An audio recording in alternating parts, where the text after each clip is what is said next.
Hello, it's me, Dr. Cheryl. It's me, Dr. Cheryl. How are you doing today? What a delight to hop in with you on a cloudy, sunny, undecided Pacific Northwest Vancouver Island day outside my window looking out at the ocean, and it is ruffled.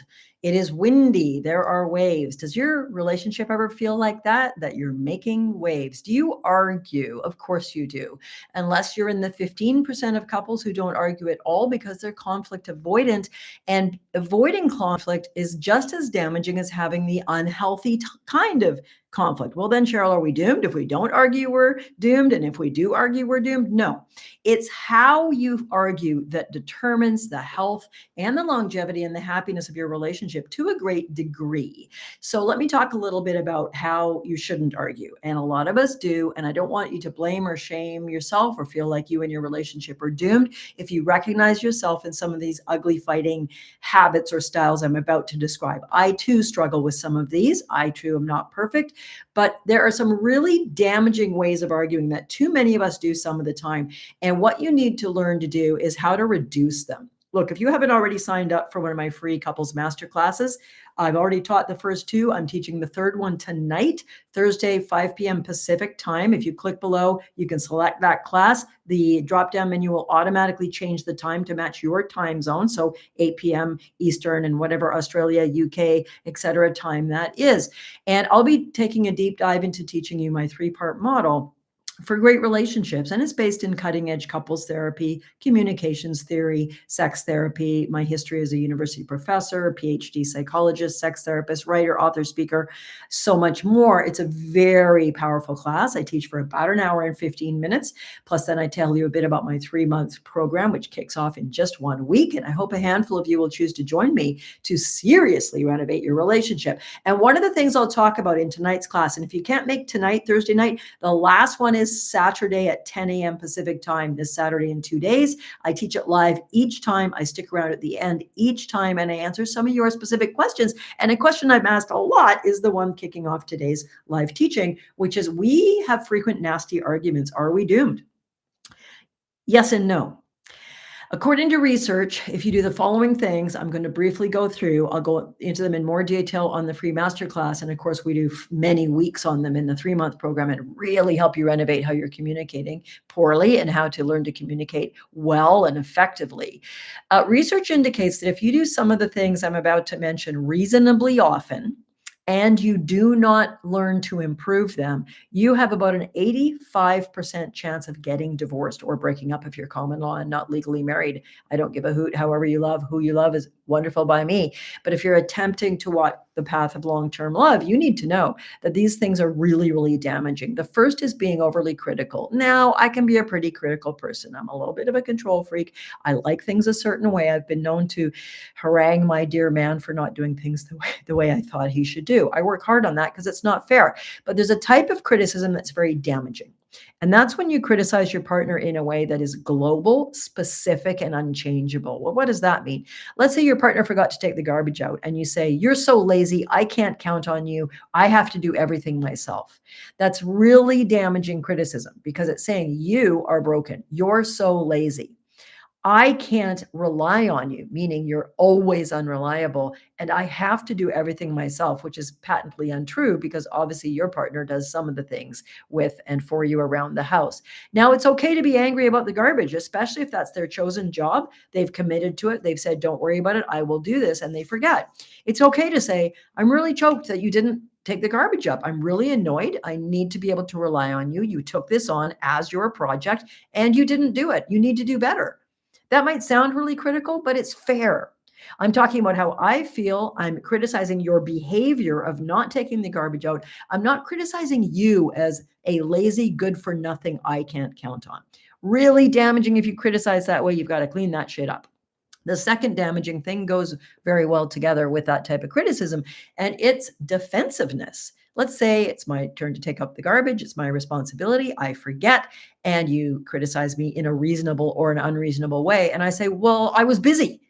So what I'm doing there, and don't you hate it when your kids do that? Instead of taking responsibility for their error or forgetfulness or mistake, "You're right, Mom, I did forget to bring my lunch kit home." Instead of, "Well, I'm too busy to remember." When we're defensive, it means we defend what happened. We don't take any ownership for it. We don't hold ourselves responsible. And that's not adult behavior. It really helps de-escalate an argument if I'm angry or upset or hurt or let down or disappointed in something you've done. And I point it out, and there's some legitimacy to it. You did forget to take the garbage out. And that does create a problem with raccoons and crows and stinky garbage that's now too full. And we don't have a second can, because where we live, they'll only pick up one small can. It can be a problem. And if I point it out and you go, you're right, I forgot. Immediately I am less angry, because you're being a grown-up and you're taking responsibility. So not taking responsibility and just being defensive, I need to talk to you about the fact that we never go on dates anymore. Oh, you're always criticizing me and I can't do anything right. That's defensiveness. Very serious problem if you're not able to recognize it and improve it. The third ugly fighting style that predicts divorce, people, with up to an 85% accuracy, breakup as well if you're not legally married. These are really serious. The third one is stonewalling, which is a fancy word for not participating or being conflict avoidant, walking out of the room, looking at your phone when your partner's yelling at you, just simply refusing to participate, not answering, or leaving and going for a drive. And if you do this, it's generally because you're super agitated by the argument. You're very distressed. You hate what's happening. You don't know what to say and how to stop it. So it's a bit of an equivalent of stop talking. Maybe they'll stop. If I just don't say anything, maybe this will go away. It's not that you don't care, but it looks as though you don't care. It's not that you're disinterested, but it looks like you're disinterested. So nasty personal criticism, defensiveness, never taking any grown-up responsibility, and refusing to participate in a disagreement, extremely destructive. And the fourth one that's really destructive, it's the most destructive of all, is called contempt. I'll be talking more about these on tonight's masterclass. Please sign up. You will love this class. I teach for almost an hour and a half, really deeply, and I cover a lot of material, and you can stay at the end and ask me your questions. And I'm teaching it tonight for the third of 4 times this week, and I won't be teaching it again for over a year.